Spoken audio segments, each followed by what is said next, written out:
Morning po mga digma. So Luzon po tayo ngayon, harvest day. So bali kami lang ngayon. Ayan, andyan na yung pagkain. So Luzon po tayo mga digma. So bali dito na po tayo sa Bayog. Ayan, tinatawag na Bayog. Mula dito mga digma, hindi na makakapasok yung motor papunta doon sa atin. Itong bukid na to is kila ano to, binubukid ni Never Been Touched ni Lagitech. So bali hintayin lang natin yung ano, yung kalabaw. Hintayin natin yung si Lagitech at ihahatid tayo dun sa kubo. Bali dyan, hanggang dyan lang kasi yung motor. Ayan. Yung daan kasi doon maputik. Ito tinatawag na Bayog. Kaya Bayog, may puno ng kawayan, puno ng bayog. Ayan. So hintayin lang natin si Lagitech para maayos na yung mga gamit namin sa motor. Ayun.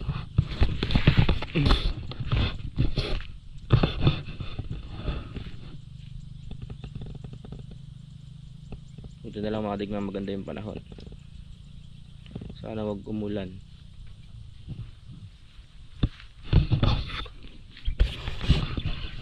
Hintayin lang tayo, and then punta tayo sa ubo. Meron tayong ano ngayon niya, station 1.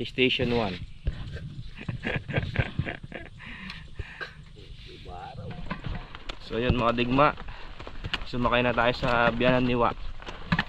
Wala pa si ano wala pa si Rapi.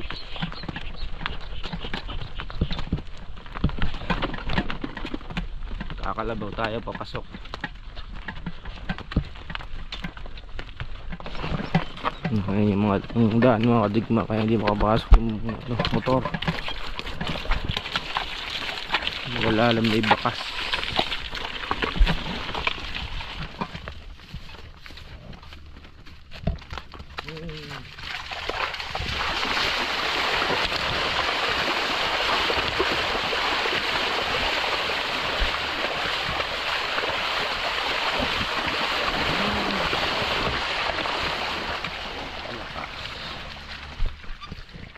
So yun mga digma, dito na po tayo sa kubo. Kain muna tayo ng almusal.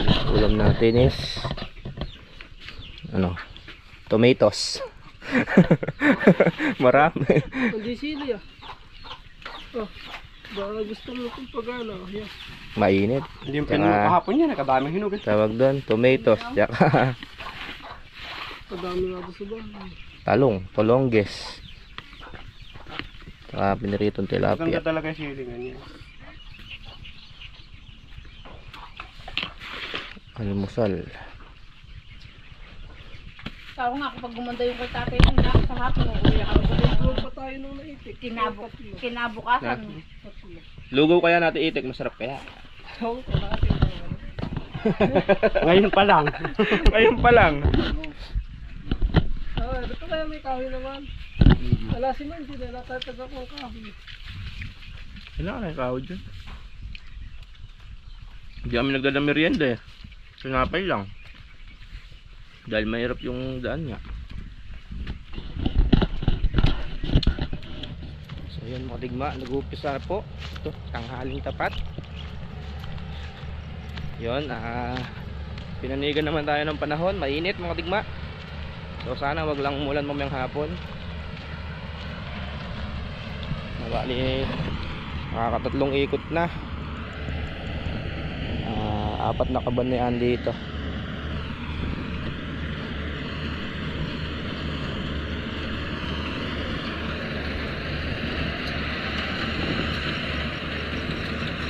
Umpisa na mag-harvest. So bali dalawa ang pinalusong ko para kagad mayari.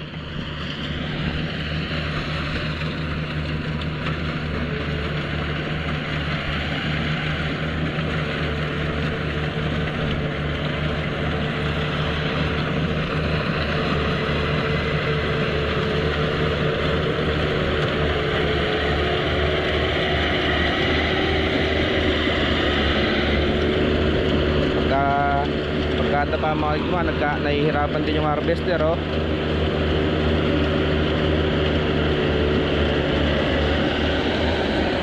Dahil palaka.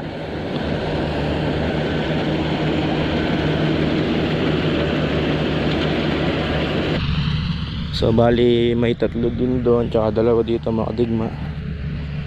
So bali kada ikot 4 na kaban kada ikot. So dito muna tayo sa silong. Grabe init. So yun mga digma, pahinga muna tayo dito sa lilim.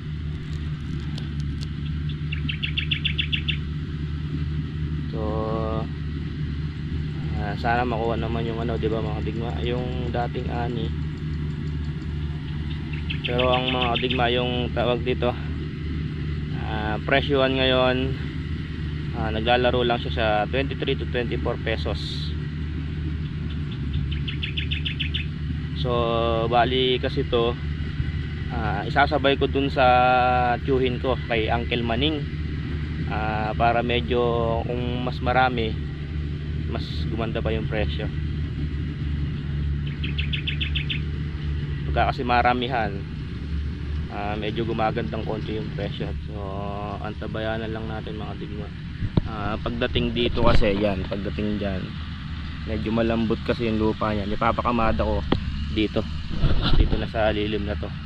Dito sila maglalaglag lahat para hindi mabasa yung ani, yung kinaban. Kasi malambot yan, di ba? Pinakailan lang natin napatuyuan ng alos ngayon lang natuyo to, 2 araw. Syempre malambot pa yan, may katas-katas pa. Dito na lang natin pababagsak, ikakamada na lang namin niwa. So yun, baka ito mga digma, mamaya may hanapin si Bullstag. Wala po siya ngayong pagpapaani, maga po yung kanyang kamay. Kung nakikita nyo sa mga vlog is wala siya, namamaga po yung kamay niya at saka yung kilikili niya. Meron po siyang ano, pigsa. So kaya po hindi siya nakalusong. Kung makikita nyo sa vlog, puro kami lang niwa, lang kami niwa. Hindi nga po siya makalusong, gawa nga ng yung ano niya, kamay, maga. Halos gahita na yata yung kamay niya, kaya hindi po siya makalusong. Andito naman tayo, okay lang. Ano lang naman yan give and take. Pagka isa sa amin may sakit, o kung siya lulusong, di ba? Ganoon lang naman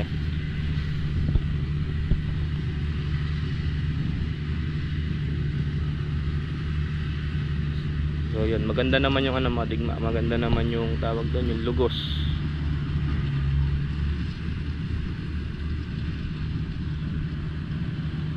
Kada ikot nakaka-4 na kaban. So ayan po mga digma, bali yan ang unang hakot.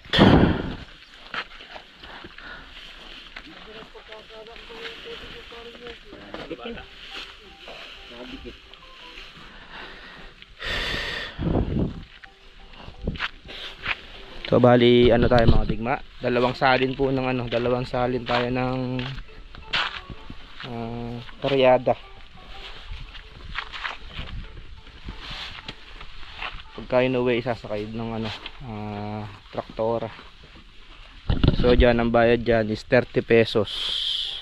Tapos pag iuwi sa baryo, another 50 pesos. Tumatawag sila. Pero kung di sara yung daan, 30 pesos lang yan, mga digma. Hala na si Kuya Nunoy. Galit eh.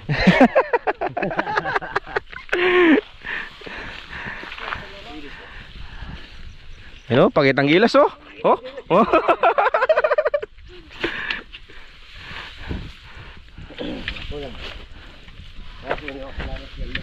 Sampu. Yun, mga digma, itong unang hakot nila is 58.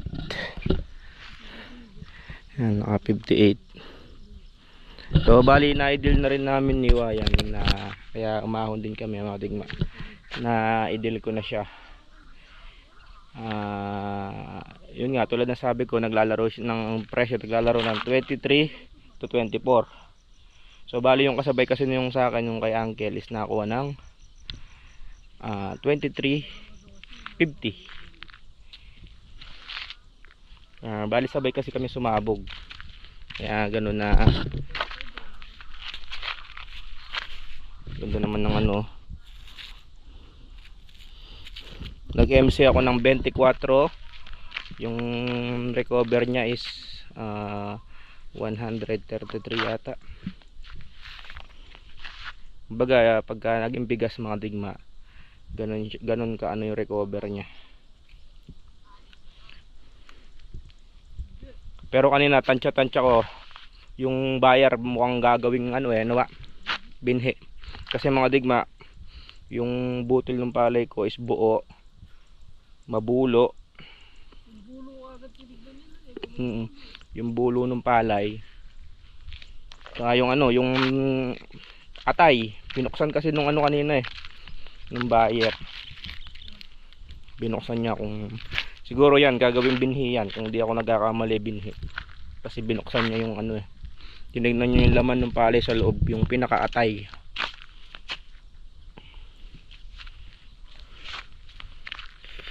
So hintayin lang natin yung truck. Bakit? Mainit.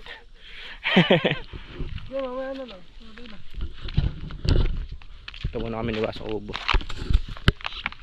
Kain po tayo, mga digma. Ngayon pa lang ako mananang halian. Mag-alas 3 na pala. Ayun natin pa tilapia.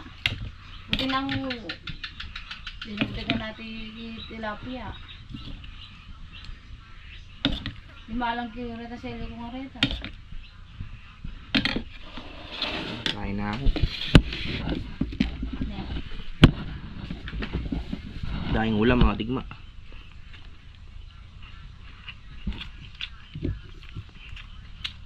Bisa naman pa si Gaya tapay, magsigila pong mangan. Mga ilador. Paka na muna. Paka nasi. Wala po tayo merial lang ngayon, mga digma. Kasi limited lang yung dala namin. Kasi nga lang sasakyan. Kanin ulam lang dala namin. Ang buting kumanta sa ba na milakay na. Pwede may ininom na. Mga digma, sarap ng mga papaya no? Pagka mga digma, pagka pipilas kayo ng papaya, huwag niyong pahinugin sa puno. Pagka ganyan na, matigas pa, petasin na, tapos pahihinugin na lang. Matamis siya nun compare doon sa may hinog siya sa puno. Pagka nahinog sa puno, medyo matabang. Pero pagka pinitas mo ng ganyan, tapos pahinugin mo na lang, matamis. So, pahinga muna tayong konti bago tayo pumunta ulit doon. Double check natin yung palay kung may naiwan o wala.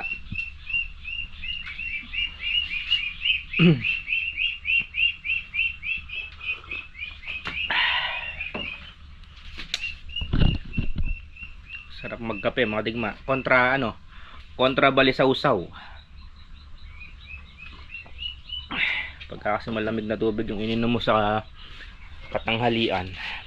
Tapos galing ka sa init, siguradong magbabalisaw-saw ka. So yun, tawag doon, maganda po yung inilalabas ng palay. So bali siguro makukuha pa naman po yung 200 kaban. Nakuha po yung dating ani. Iba talaga umano yung 152. Second crop na lang yun, nakuha pa yung aning yung aning tag-araw. Yun nga lang po, bumaba presyo, 23.50.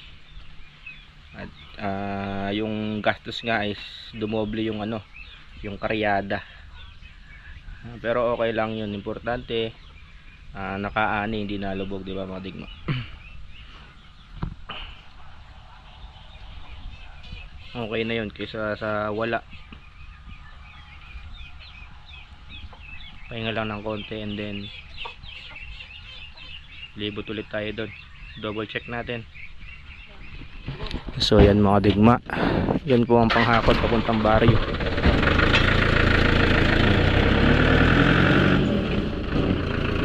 Four wheel. Pinasama ko na si Wa doon para merong magbantay. At meron din naman akong doon mga digma, andun yung nagpapatakal din ng palay. So tayo naman, dito tayo may iwan para may bagbantay dito. So yun no mga digma, na lang ako kasi maganda po yung ani. Ang po kasi tawag doon, yung mga nag-harvest, tinanong ako kung ilan sako yung padadala ko. Ang sinabi ko lang 150, kasi nga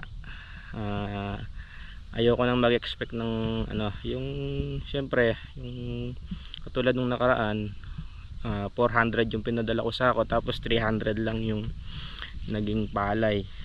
So pinadala ko 150 lang. Ang ginawa nung nag-harvest, nagdala siya ng 200 na pieces, piraso. So ang sabi sa akin, baka magkulang pa daw yung 200 pieces. Pero meron na doon, meron ng in case na maubusan na sako, meron naman na doon sa kubo. So yun, talagang maano si di ba, si Papa God, blessing nga. Yun, kahit na tag-ulan, parang umani din tayo ng panag-araw. Pinagkaiba lang, talagang lalaki ang gastos natin sa sa hila, kasi nga double dalawang salin.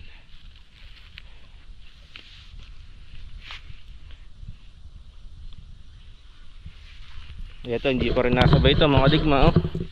Dilaw na rin po yan, kaso marami pang mura.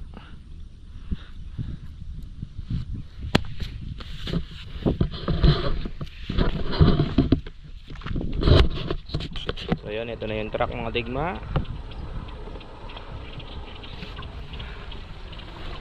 Pangatlong na nila to, pangatlong karga. 50-50. Yun mga digma, naikarga na po. Bali meron pang isang karga siguro dyan, siguro mga nasa yun, 152 na yun, nasa yun, 48. So hintay lang natin kalabaw, tapos mabilis lang naman bumabalik tapos uwi na po tayo. Yun, mayari naman po yung pagpapaani at maganda yung panahon. Yung mga digma, kaganda nung hindi ko alam kung yan. Hindi pwedeng araw yan kasi doon lumulubog ang araw. Ganda para siyang tawag doon, para siyang crown. Ganda, di ba? Ganda pagmasdan.